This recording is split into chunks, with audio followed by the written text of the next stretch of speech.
right, great. Hello out there and welcome everyone. Please take a moment as people are still joining to find the chat box. And in the chat, please let us know your name and where you are dialing in from.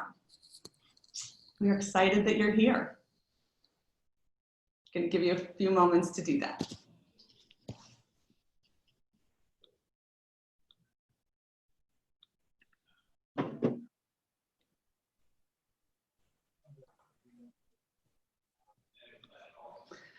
All right, well, welcome everybody from far and wide. Please do continue to let us know your name and where you are coming in from, and we're so happy to have you here today.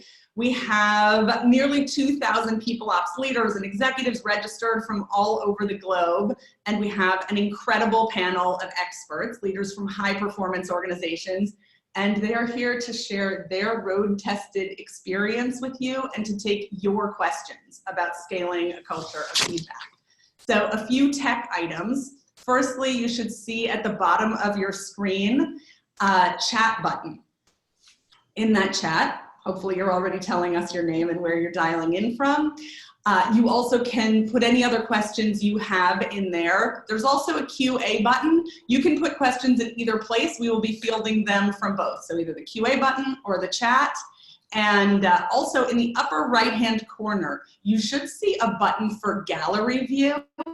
And you can use that so that you can see all the panelists at once. So it's a good way to get to take in everybody.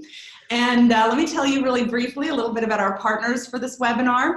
I'm Meredith, the CEO of Think Human, and Think Human leads manager trainings focused on building a culture of feedback and developing and embedding accountability and EQ to bring out the best in people and drive high performance cultures.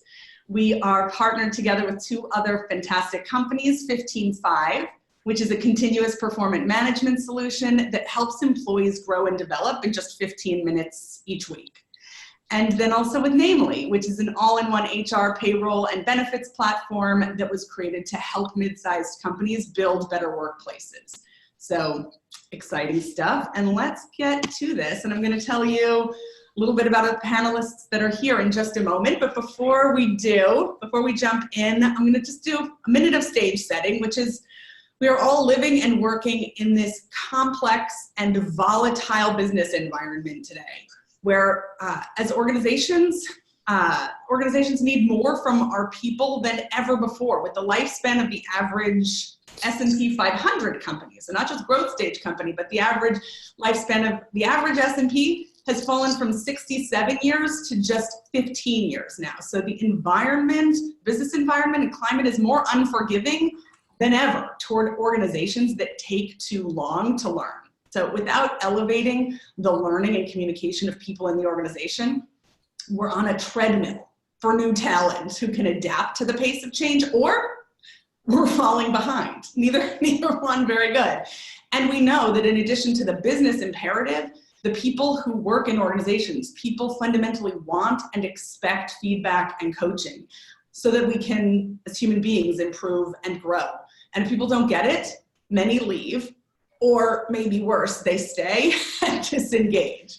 So it's the backdrop for today's conversation, and we have this incredible panel of experts that have been award-winning high-performance cultures here to share with you today, and they are taking your questions. So this is not TV. Keep your questions coming in the chat because we are going to be answering them. And let me quickly introduce the panelists. So we have Latoya Lynn. Latoya, you can wave so everybody knows who you are. That's right. Latoya is Senior HR VP at Compass, which is a real estate technology company that helps everyone find their place in the world. And Compass has grown 140% in the last year and change. So they know a lot about scaling and embedding behavior as you scale. Then we have Karen Weeks. Karen, you can wave at everybody so we know who you are. Karen is the VP of People at Order Group, a relationship e-commerce cloud company that uses data science to anticipate buyer needs. We have Julie Lee. Yep, that's Julie, Senior Director of Inclusion and Employee Experience at Namely. Julie was formerly Vice President of Global Diversity and Talent Management at Citi. So she brings this very interesting perspective of both fast growth company and large enterprise to how we look at feedback. And then we have Shane Metcalf, co-founder and chief culture officer of our partner at 15Five, a tool to embed feedback. And then there's us here at Think Human. As you know, we're a manager training company that leverages behavior science to embed a feedback culture. So please get involved in the conversation, submit your questions, and let's get to this. So let's start with a little context and start broadly. Meredith, I just want to call out some folks on the chat are saying that they can't see the panel. Oh, in the upper right-hand corner, you should see, unless you're on mobile, but you should see a button that says either speaker view or gallery view. And if you press speaker view, you're just going to see one person talking at a time. And if you press gallery, then you're going to see everybody. And it looks like in the chat, some people are saying, now that screen share isn't on, maybe now it's working for you. Hopefully, you can let us know. And Shane, if you can write back to people, I mean, not Shane, sorry, Mitch, if you can write back to people from the background to make sure that people can see. And Julie, thanks for surfacing that. And say something again if it seems like people can't see or hear. So let's get down to it here. Let's start broadly. Culture of feedback. What is it? What are we talking about? And specifically about a culture of feedback, is a culture focused on performance feedback the same thing or fundamentally different than a culture focused on growth feedback? And Shane, let's start with you.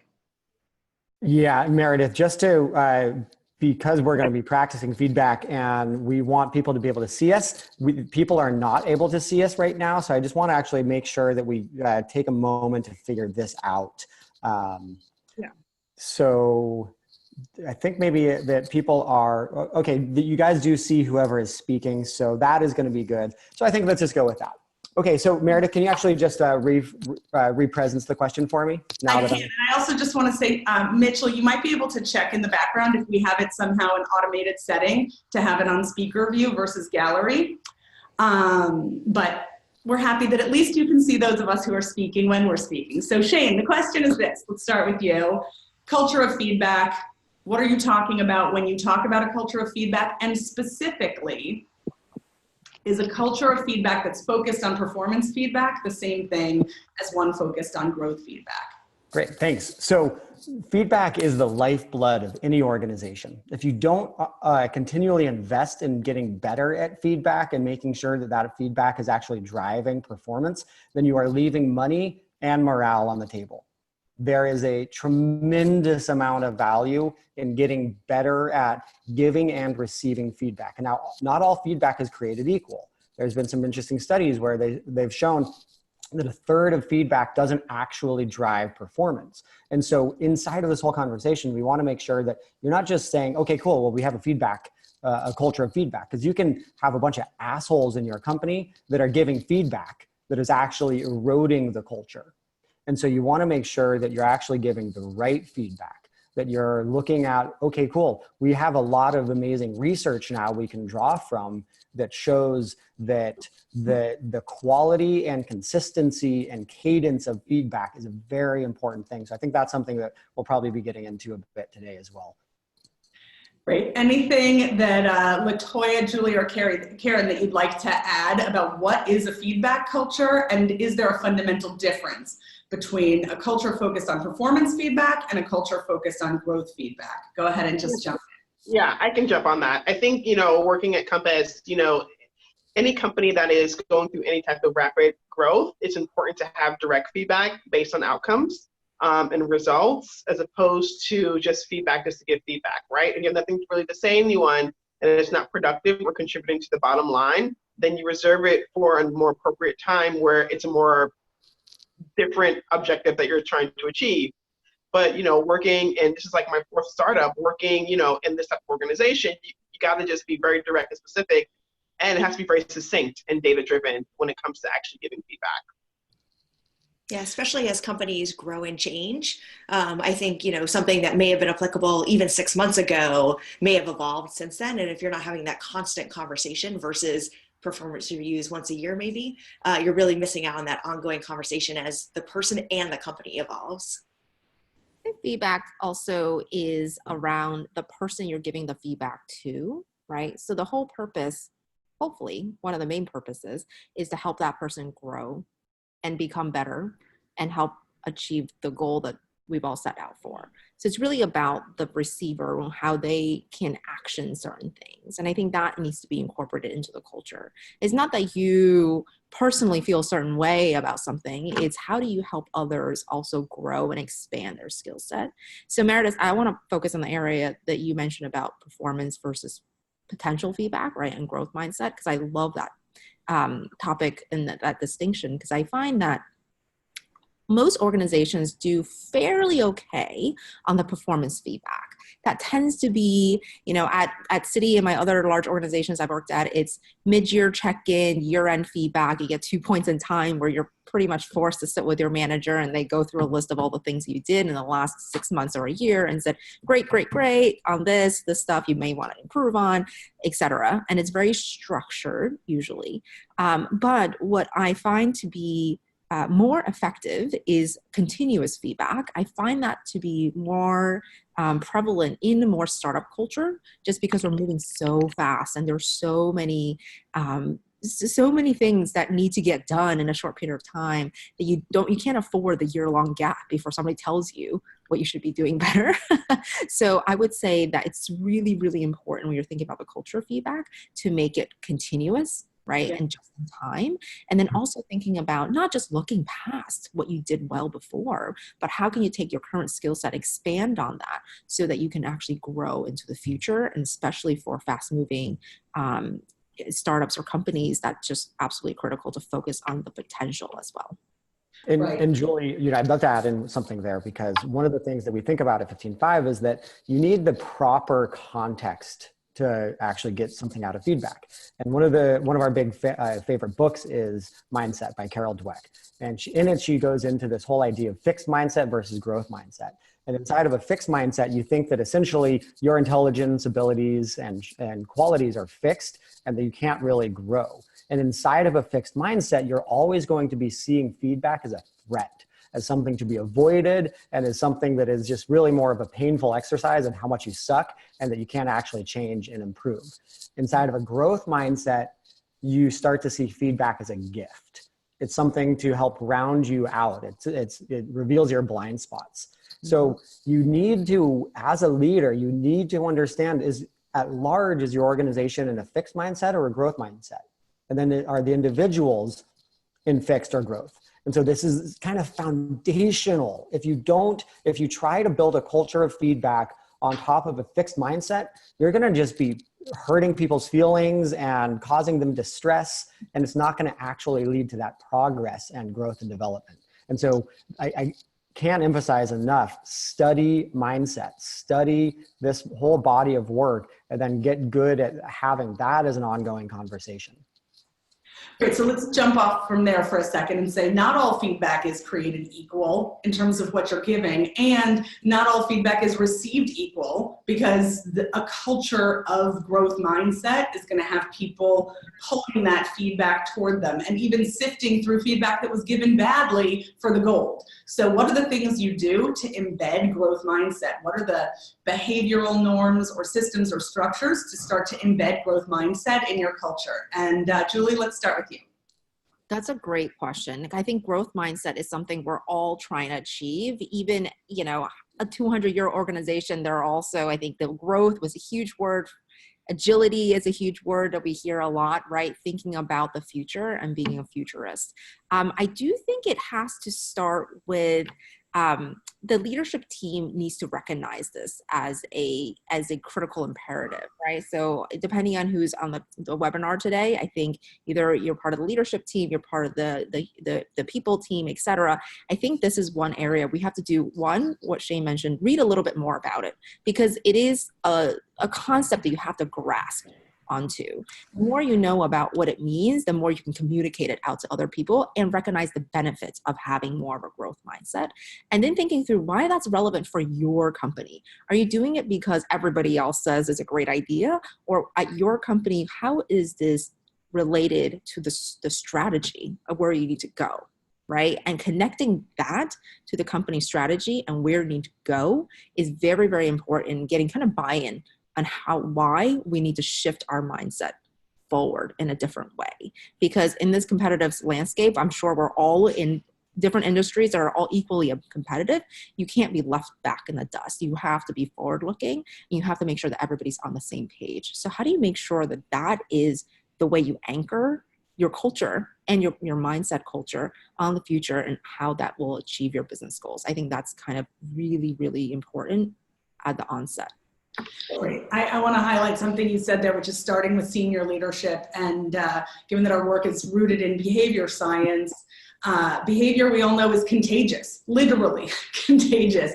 And the leaders and influencers in an organization are setting in place repeatable norms that transfer out through the organization and never gets any better than the behavior of the senior leaders. So I think what I heard you say is starting with the senior leaders, get their buy-in, that growth mindset is consistent and maybe even a business imperative to execute on the strategy, and then get their behaviors aligned with growth behaviors in terms of how they give feedback and how they receive it. It's all about modeling behavior, Meredith. So it's interesting. There's been a couple of questions come through about rating scales. And I actually think that ties to exactly what we've been talking about the growth mindset and the ongoing conversation and future looking, because we actually personally did away with ratings and we don't use them at my company. We're about 75 people, about maybe 10 managers or so. And we don't use ratings because of that, because we'd rather focus on the expectations and the behaviors that we're looking for people to drive. And it's still absolutely data focused. It's still rooted in actual examples. It's not like fluffy, anything like that. Even with the values that are tied to competencies. And so I think it's really important that it still feels like very clear data-driven examples. But if it's more about the feedback, about the behaviors that you're either doing really, really well, so we should double down on that, that's going to help you grow into the future. Or if it is something that you need to improve, then that's more the conversation versus I was a 3, I was a 5, I was a 2.7, whatever. Yeah, Karen, just to piggyback on that, when we built our review product in 15.5, we purposefully didn't do a rating scale because it actually does encourage a fixed mindset. And it often becomes just it's really the excuse to distribute rewards, to say, we're going to give this person a raise and we're going to fire that person. But it actually, then all of this rich feedback gets lost because you're just looking at, what's my number? What's my number?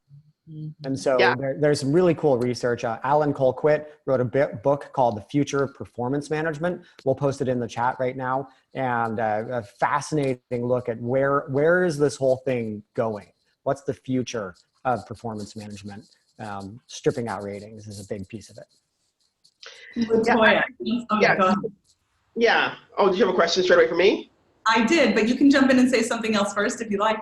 No, I'll go ahead and take the question. I was going to say, Stephen in the chat has asked, what are the top 3 behaviors you identify as indicative of growth mindset, or what are growth mindset behaviors? So you want to jump in on that one?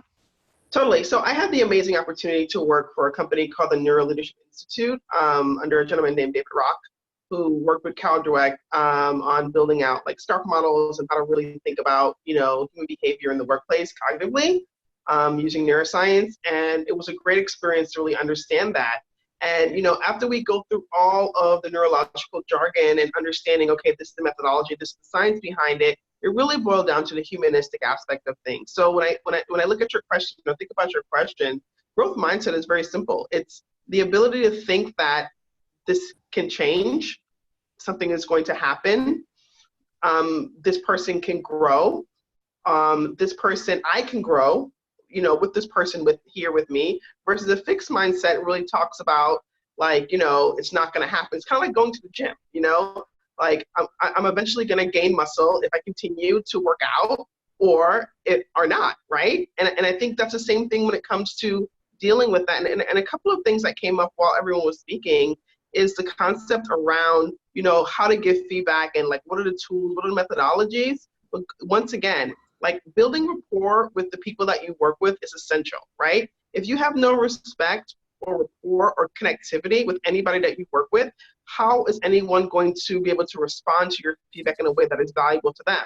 Because the feedback needs to be positioned in a way, no matter how hard or amazing it is, it needs to provide some value to move productivity forward. So I really want us to really think about that in a sense of, okay, well, if I get this feedback and I have a growth mindset and I feel like someone can do it and I'm doing all the right things, why isn't this person responding the way I need to?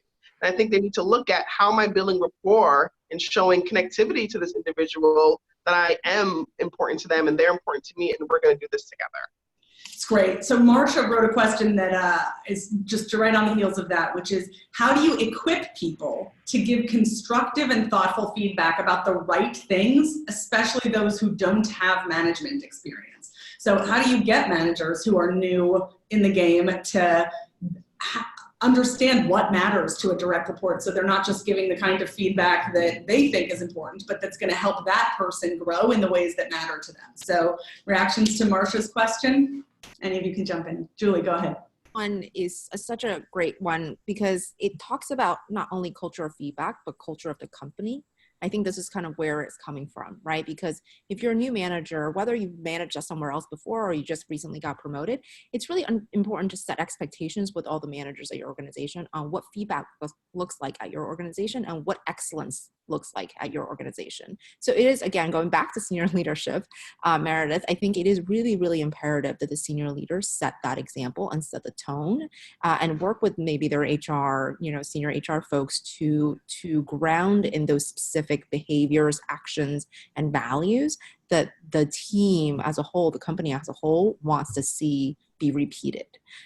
Without that, I saw other question that's similar, like you have 3 different managers with 3 different management styles. Should we just let them do their own thing or really think about what is the right way for that company? I personally feel like if you want to grow a company and you want to scale, which is what we're talking about today, it is very, very important that there's consistency in the way that we measure what good looks like and we communicate what good looks like and how you deliver that kind of feedback. So to me, I think it is very, very imperative for the expectation setting to be done at the senior leadership level, communicated frequently to everybody else, so everyone's on this equal footing. Yeah, Julie, I love this idea that it all starts with the leaders, the senior leaders of the company, and ultimately the founders of the company, and that this is a culture question. Because are we building true, is our culture rewarding learning to get better at feedback, or is it punishing feedback? If somebody tells their boss the truth about their experience, are they going to get punished or are they going to be encouraged? And, so one of the other cultural tenets that I think is so critical, and Latoya, I love that you used to work with the Neuro Leadership Institute, because some of the research coming out that I really think is really cool from them is that we do so much better at receiving feedback if we asked for it. Yep. When we get blindsided by feedback, it's much harder to overcome our initial kind of fight or flight, screw you, you don't know what you're talking about. I need to protect myself, and my ego gets engaged. But if we're asking for it, if I say, hey, especially as a senior leader in my company, and I ask my team and I ask my peers, I would love to have feedback around how I'm doing. What do you think I'm doing well? What do you think I could be doing better at? What's the impact of my behaviors on the people around me? I'm not going to love hearing constructive feedback, probably. Maybe that's a little bit of my own fixed mindset still, but I'm basically signing a contract saying, yes, I want this, and I'm giving you permission to give it to me. And so you want to create a culture where people are asking for feedback on a regular basis. And that is something that we aren't naturally, our human nature doesn't tend towards that naturally. And so you need to make that explicit. As a manager, your job isn't just to give feedback. Your job is to ask for feedback from your team about how you're doing as a manager. Turns out that's how you become a better manager. So if you're beginning you're early as a manager, ask for feedback. And so ask. It's one of the most valuable, easy hacks around feedback that I know of. Yes, and I want to tie that to what Steve, oh, go ahead, LaToya. I just want to jump in for two, I have two tactical bombshells for all of our listeners, but I should let Karen one jump in and say something. Oh, no, it's okay. Go first. I can tie mine to something else. Okay. So first, just hearing all of this, first is, when asking for feedback, we proactively in our one-on-ones with managers, everyone has a section of their one-on-ones like feedback for me, in every single one-on-one regularly. So we're able to give feedback. We also do like step-down meetings, we're just like a pure feedback conversation outside of regular business cadence. And then the second thing that we do, and this is going to be hopefully mind-blowing, and hopefully we can get our executive team, everyone's executive team on board, is that we actually pay our leadership bonuses in connection to their ratings of being a good manager. And so in the event of, so every single quarter we send out a survey on like manager, performance. And if the subordinates aren't, in support of their manager, it's anonymous, then, they get a certain percentage. They have to hit a certain rating.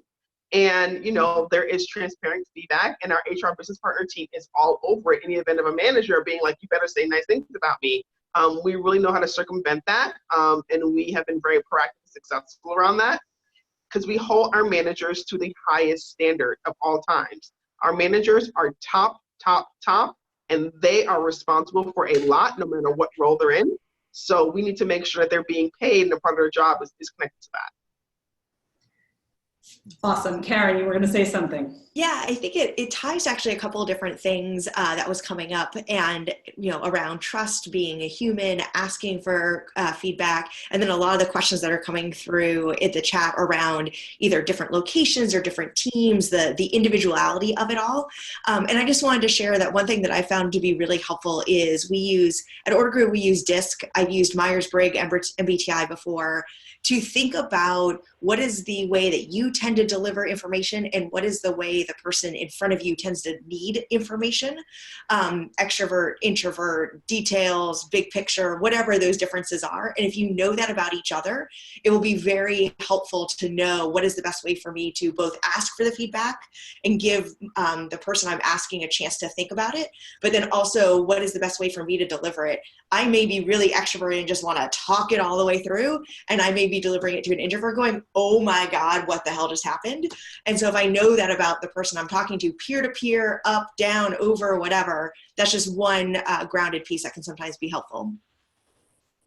It's fabulous. So I hear a couple of big themes coming through here. First, start with leadership behavior, because leadership behavior sets the tone and is contagious. Next, have really clear expectations, both expectations for business results and what success looks like, and expectations for behavior stemming from the values and what kind of behavior brings those things to life or doesn't.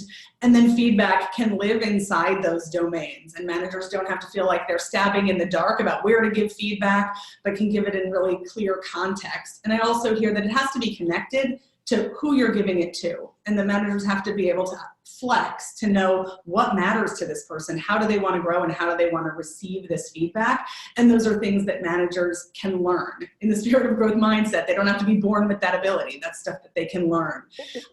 I also am hearing that asking for feedback is a growth mindset behavior. Stephen had asked early on in this conversation, what's a growth mindset? What's an example of growth mindset behavior?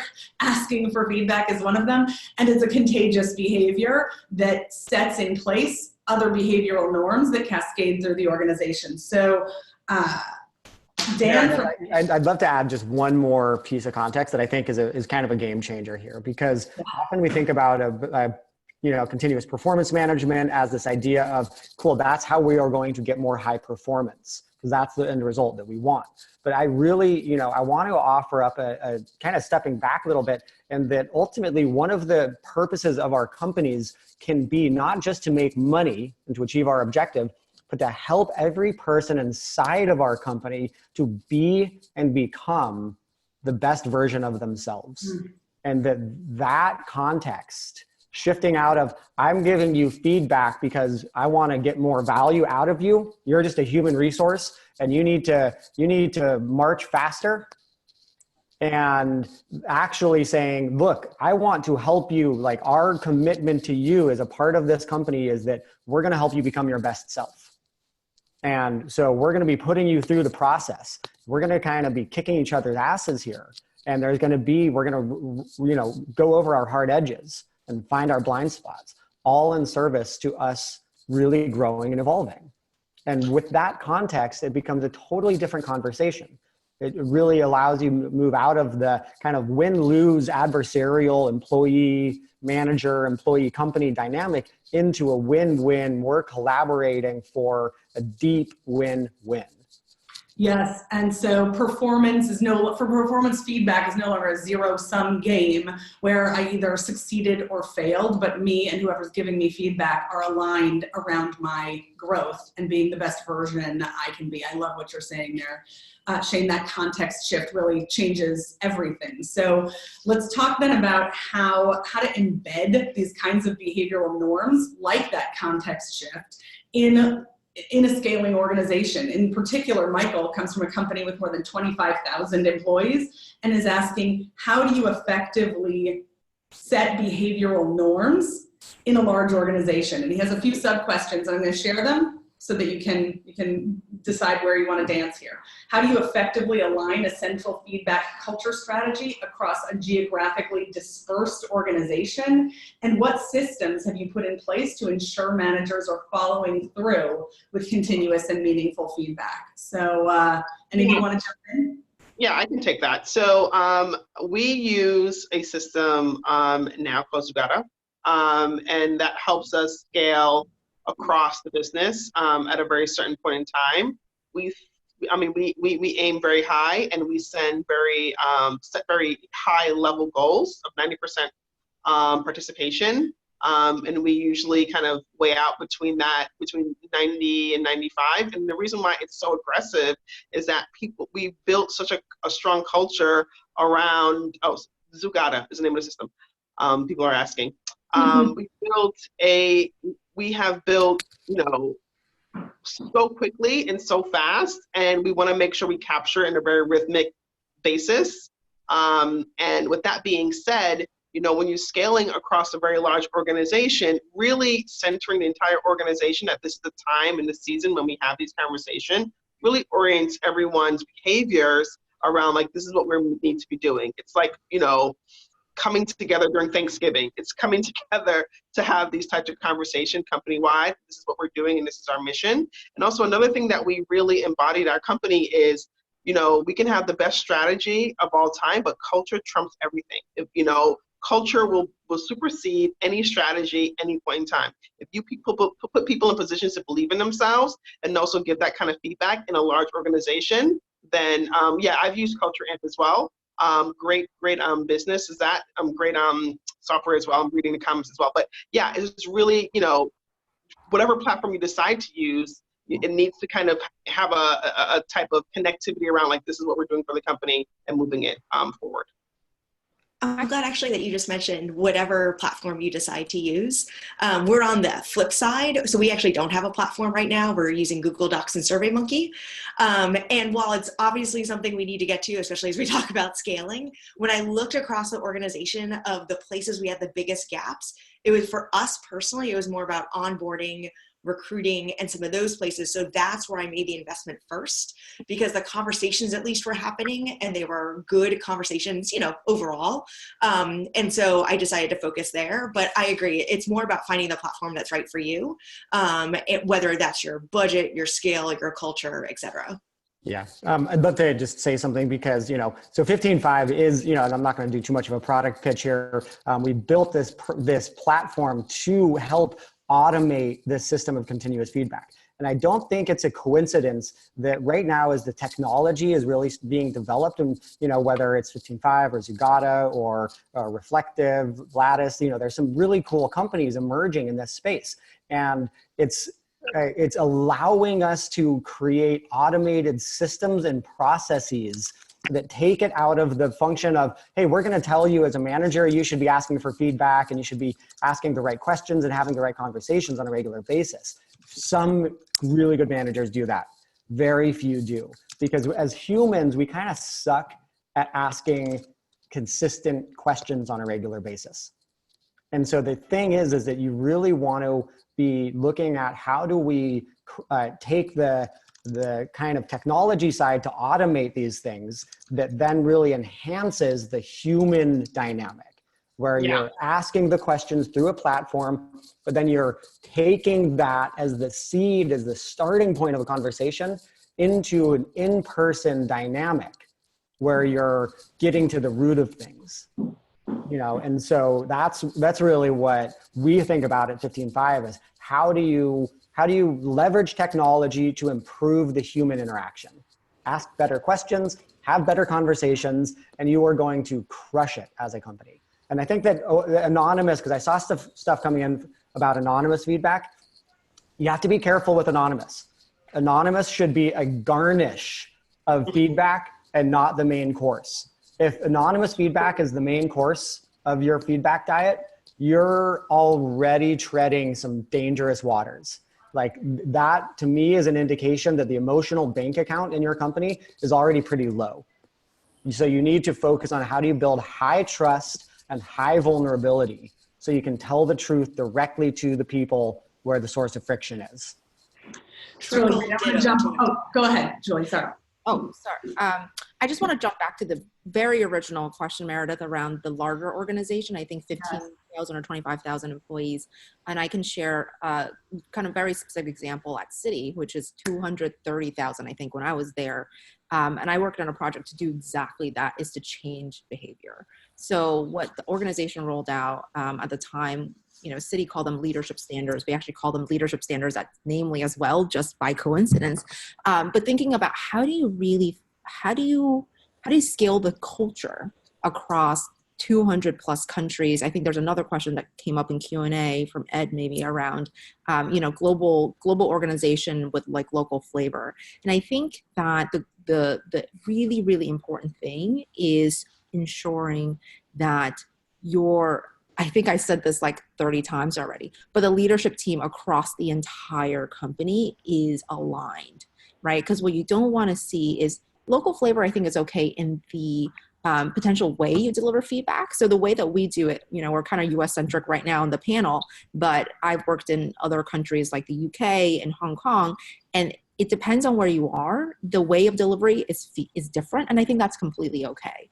I think what's really important though is that the expectations of behavior and actions are the same, right? So the level of integrity and ethics and all the stuff that you value as a company needs to be the same throughout, and that takes lots of communication. There's no other way around it, quite frankly. It's just communicate, emphasize, talk about it. And that is the way to ingrain it, to measure it, right? And then just reinforce. And those are things that needs to be done across the globe in every site, every country. Hopefully you guys have some sort of global, you know, HRIS platform or something where you can share information easily. That is where you have to set all those things. And then in the delivery of it, then you can customize of what's the best way to deliver and receive feedback for that local place. But I think it's so important to set that culture to be consistent. Otherwise, especially for companies that promote internal mobility as well, you don't want someone to go to a different site and have a completely different experience. You want it to feel like they're in the same place, no matter where they are in your organization. At my last company, we used to say, what's the thing that we want all yodelers to go through or feel or experience? And then where do we have the flexibility either for location or department? And then work with the HR business partner on what they can change and customize for their group. Great. So I hear there has to be at the foundation alignment on the concept that feedback matters to support people to grow. Not just that feedback matters, but if it matters to support people to grow. And then expectations for how that manifests in behavior and action. And that has to get embedded and communicated at every point in the employee life cycle. I'm thinking that you reinforce it in your hiring, communicating that that's something that's important, and onboarding, and not just in training and performance management, which are these two small touch points in the entire life cycle, but in all hands meetings and exit interviews. And somebody put into the chat a question about surveys, because you guys spoke about surveys and technology, and I just want to highlight that technology is now being used in many dimensional ways. There's anonymous and non-anonymous, there's personal versus feedback to the whole company versus feedback to just your manager versus one-on-one feedback between manager and direct report. So technology and conversations are being used in dimensional ways versus kind of historically it was more like shout into the void if you're going to try to use a survey tool. But what I hear you all saying is a fundamental alignment about the commitment, what are the behaviors, and then you have to embed it at every single touch point, that new leader integration and on and on. So we have a question now. Actually, did somebody just start to say something? I don't know if I just interrupted you. Nope, okay, great. So Sierra is asking, what support structures do you put in place to ensure that senior leaders are living these behaviors? And also, how have you changed, if at all, their incentive structure and promotion requirements to account for more than just revenue targets? So who wants to jump in for that question? 360 reviews. You need peer feedback for leaders from their peers, and then you need upward feedback, and you need that on a regular, ongoing basis. And then as a people team and even as a leadership team, reviewing that data and not letting people off the hook because they're senior leaders. Like actually they need to be more accountable to the impact they have in their leadership. Great, so you run the 360 and then what? They get the data, then what? Yeah, then reviewing it. Go ahead, Shane. Reviewing it collectively, looking at, okay, cool. So the senior leadership team is setting the cultural precedent for everything else. They have a disproportional impact on the entirety of the company. And so then having, whether it's working with a third-party coach or internally with the people ops team, really going through that feedback and making sure, are these people amazing? Are they absolutely living our values and on their leading edge and kind of growing edge as a manager? Shane, I just want to slightly, I agree with you, but I certainly want to challenge that in a way where a lot of times, culture, we have leadership team, but in most companies that I've worked for, they're not very top-down heavy. It's more like a bottoms up or flat in a sense. So there is a focus around, how does everyone, obviously the leadership team has a responsibility, I'm not bypassing that at all, but there is also a responsibility of the organization as a mass to be able to also embody that type of quality behavior that we're looking for. And I think the biggest thing something that is important, I'm gonna think of maybe a couple of companies ago that I worked at, was something super interesting. Actually, it wasn't a company I worked at, it was a company I was interviewing for that shall remain nameless.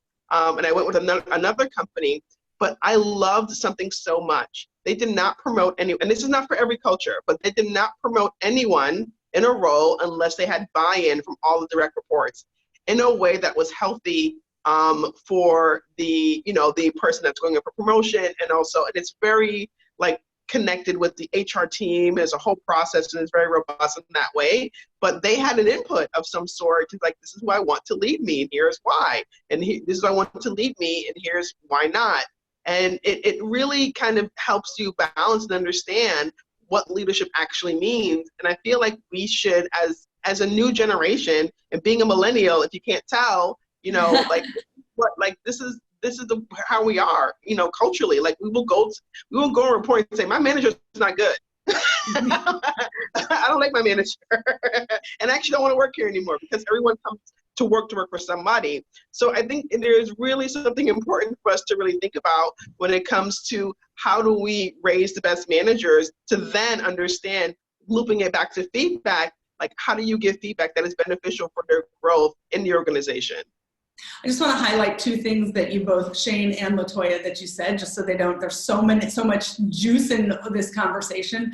So one is, for those of you in the chat and in this conversation who are asking for how do you set in place behavioral norms, there's another piece of gold Latoya just gave, which is crowdsource, essentially, who deserves a promotion. If you don't have buy-in from someone's direct reports, that's feedback. They can give that feedback, and that impacts whether they should get elevated into a position or into that next position of leadership, and use feedback for that. And then I want to highlight something you said, Shane, which is feedback without coaching can sometimes be not just a dead end, but damaging. It's like, well, where do I go with that? What do I do with that now that I have that feedback? And providing people with a developmental pathway to say, now that I heard that feedback, do I have the challenge and support and accountability to grow into something future focused and solution oriented so that I can do something with that? So I just want to highlight those two behavioral bedrocks. One is coaching and the other is crowdsourcing who deserves to be elevated. So did anybody else have something they wanted to say about that last question? Because otherwise I'm going to jump in with a new one.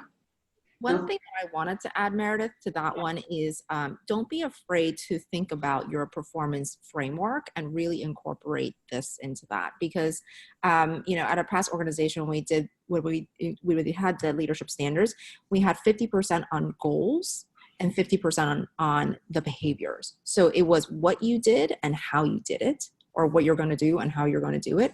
So the what and the how were actually weighted equally. And it was all put on a balanced scorecard, which seems like such an old school word, but like a balanced scorecard, right? So there's multiple components of what makes you successful in your role.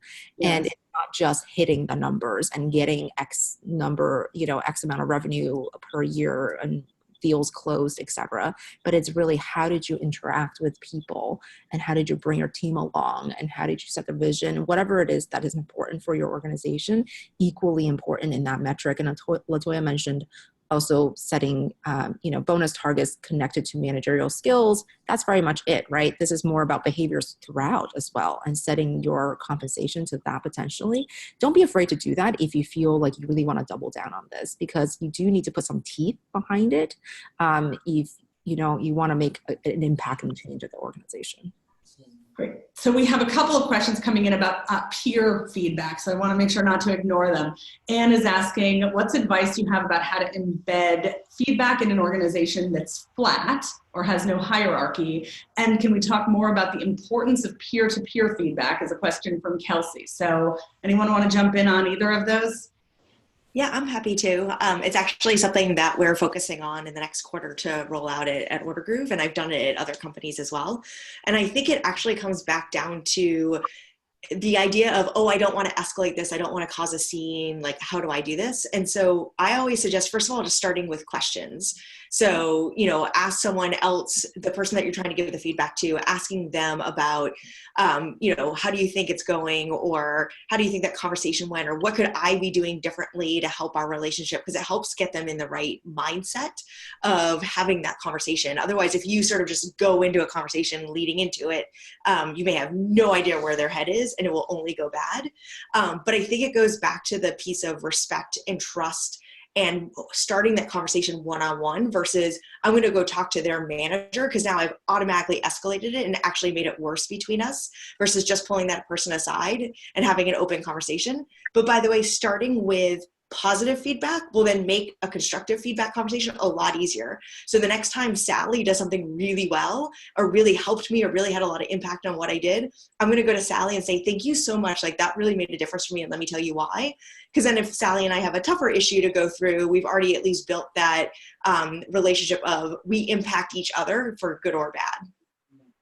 Great. Shane, I want to direct this next question to you, because in our pre-chat, something came up that I just found so inspiring, which is there's performance feedback, that whether it's, whichever direction it's going, there's performance feedback, there's feedback about behavior and how we can grow.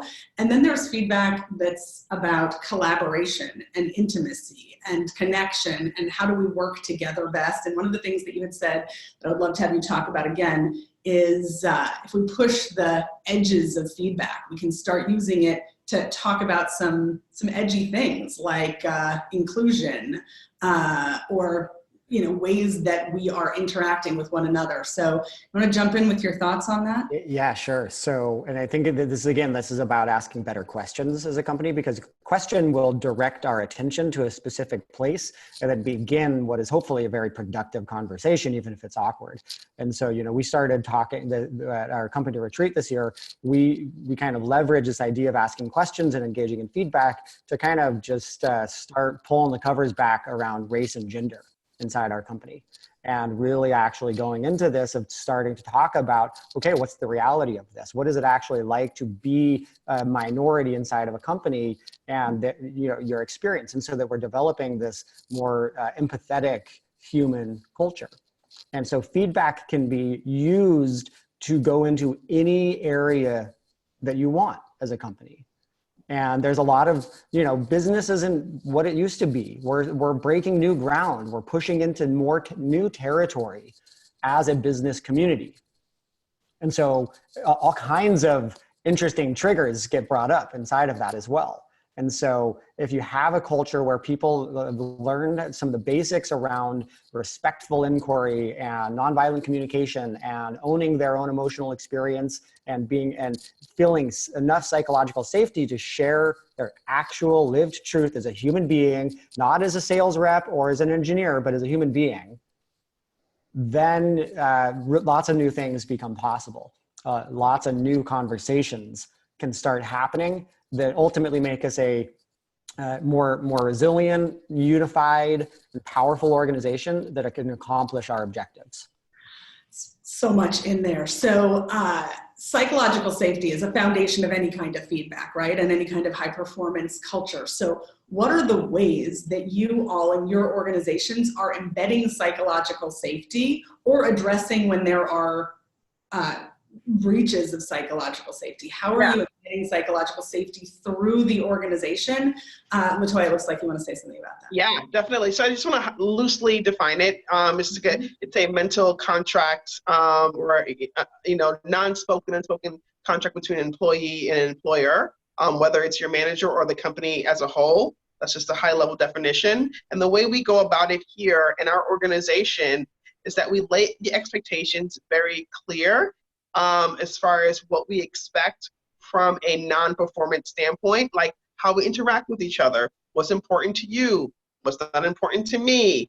And a lot of that happens, and we call that the courting season of an employee, because we take onboarding a little bit more seriously in the sense of, yeah, we get you in, we have the offer letter, but then we're still onboarding you and still courting you and wanting you to continue to play with us and continue to grow your career here. And with that, we continue to build to lock in the right level of psychological safety. Where we see that that doesn't work very well is when we don't really when our managers aren't really focusing on that courting after the individual has fully embedded in the organization. And once we know the courting is like done is when there are several other leaders within their level or levels above that can speak to them and speak about what they're doing and their results. Then we know that this individual fully has been embedded in the organization and the psychological contract has been firmed up, what their abilities are besides what they're meant to do in the organization.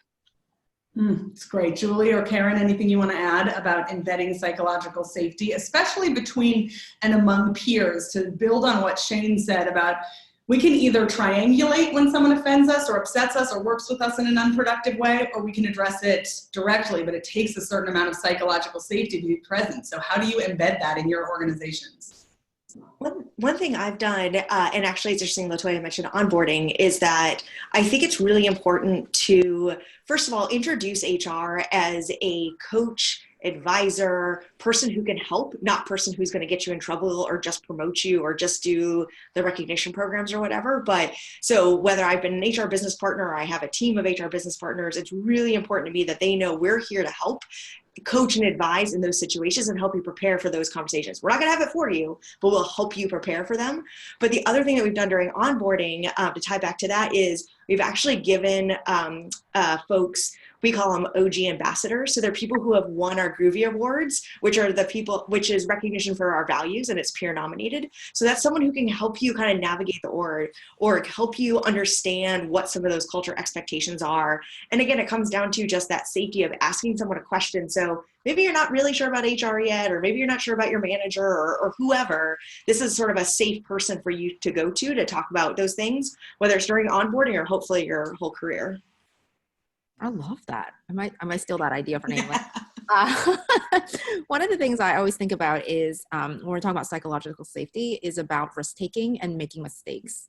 And in your way of giving feedback, or in the feedback that you give, are you always giving kind of negative or constructive feedback? Or are you ever building a positive relationship, right? So if someone's doing something, they've had a great success, small or big, if there's a win, are you celebrating that, right? So is there positive reinforcement? You have to build up some of that capital before you start just going on a person and saying these are the things that need to be improved. I think it's gotta be that relationship building, that rapport, that trust, and that mutual trust that needs to happen for peers or managers and employees, that just needs to be in place before people will really take to heart the feedback that you're giving them, so they can help improve themselves. So I think that's just really primary to get right first before you go in and say like all the things that you want to be doing better. And then also you're letting folks experiment a little bit, and this varies by company, so it's not uniform, but if you do value risk taking and potentially making mistakes and learning from it, that's also part of the growth mindset. So are you always hounding people when they make a mistake, or are you saying, hey, this is totally fine, let's think about what we can do differently, let's pilot something, and then we can pivot along the way? So how are you approaching those kind of conversations, because that can also help really develop better psychological safety. Yes, Stephen, back to your initial question of behaviors that embed growth mindset. So we're coming up on the hour. Meredith, can I just add one thing that I think we could do a lot more talking on, but I just want to presence it, which is that most of the context that we've been talking about feedback today has been that constructive feedback. But I really want to presence positive appreciation and recognition of positive feedback. One of my favorite sayings is that the greatest withhold is withheld love. And that there's all of these amazing things that we're seeing around us that we aren't appreciating, we aren't making explicit our appreciation for other people.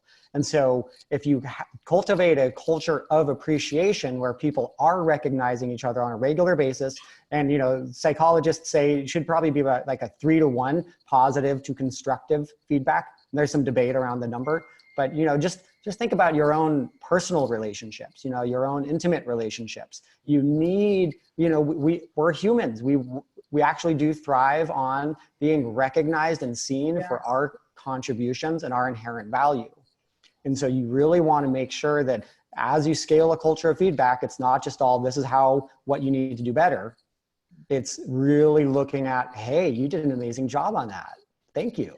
So powerful, Shane, that as human beings, we have these two drives, to be seen and to grow, and that at work we can be feeding and nurturing both. So one final question for all of you, 1 minute each. And by the way, before I send the question out there, to anybody that's listening right now who has a burning question that didn't get answered, you can email us at anais@think-human.com. We'll get the answer from the panelists that you have the question for, and make sure to send it to you if you're like, oh my gosh, it's coming to the end of the hour and I didn't get to ask. So here's the final question for each of you. 1 minute each. Advice. If you can leave this community with one practical, high leverage action to scale a culture of feedback, just one thing, what's that one thing? And Karen, let's start with you. Thanks. So for me, it's a 2-part piece, but it's the same thing.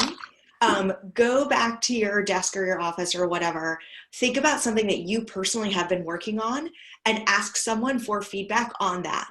So ask someone, I'm working on I'm going to pick something really basic, written communication. Could you give me some feedback on that email I sent you yesterday and what I could have done differently?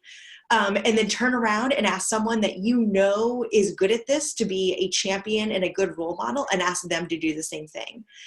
So it's embedding it into the culture because you're asking others to do it and setting role models. But it's also showing that if HR can do it, anyone can do it, even if it's hard and scary and we all, are anxious about it. Great. Julie? You took mine. But yes, I completely agree. We talk about eating your own dog food. Namely, we call it drink your own champagne. So ask for feedback and start modeling that behavior. I talked about senior leadership a lot, but that applies to HR practitioners as well. And the second part of that is please follow up on what you have done to action that feedback. So the more that you communicate to people, thank you for the feedback. Over the next couple of weeks, this is my plan. And then, hey, here's what I've done. How have I done? That I think is really great reinforcement for people to continue giving you feedback. So they're like, oh, Julie really cares. I'm going to make sure that I continue this dialogue. So that's my tidbit. Awesome. LaToya? Yeah. Just out of appreciation of everyone else, thank you, everybody, on listening, and the questions were amazing. And I think a couple of things to think through, a tactical opportunity, leaving this call is whatever strategy, platform, trend, concept, idea that you use, as professionals in this field, we need to root it back to human behavior and humanism. We need to make sure it's not about, the process is important and we need to make sure we scale, but every single thing to make sure that it's valid and correct needs to be rooted in humanistic, connectivity, bonding, and productivity. It always comes back to that. No matter what you do. And an example of that to really think through is when you are creating an opportunity or building and scaling a culture of feedback that is rooted in that, where people feel that the feedback that they're getting is helping them move their career forward, whether it's positive feedback or negative feedback. And another thing is that people need to also consider feedback in a way where if you're not getting it, you have to ask for it. So I'm gonna ask everyone on the call to, the next one-on-one you have with your manager or your direct report, put 5 minutes or 10 minutes down in the agenda for feedback on both ends. And if you do that, then you're starting the process. And the last thing that I want to share is, as HR leaders and CEOs and business executives on the call, as professionals, it's our responsibility to hold our executive team accountable for driving the right feedback. It's important for us to hold them to the gauntlet and be like, yo, you didn't give your team feedback, and why don't they know this? And you have to be able to do that, and that is your job. To be able to do that. So make sure that you are taking the aggressive and respectful approach, of course, to be able to, elevate our leaders in our organizations. All right, thank you so much. Shane? Yeah, so I think that there's so many different ways, number one things, but I'm going to go with define what is a great manager at your company. Actually get into the specific behaviors that you are expecting and creating agreements with your managers they are going to follow, and make one of those that they are asking for feedback on a regular basis, and then create systems and structures to automate it and make it visible so that you don't just take their word for it, but you can get data on how one-on-ones and how check-ins are going. All right, to you incredible panelists, thank you so much for sharing your experience, your stories, your advice, and to this community, thank you so much for your incredible questions, your participation, your engagement with us, and now go make your version of this real in the world, and thank you. Thanks, everybody. Thank you.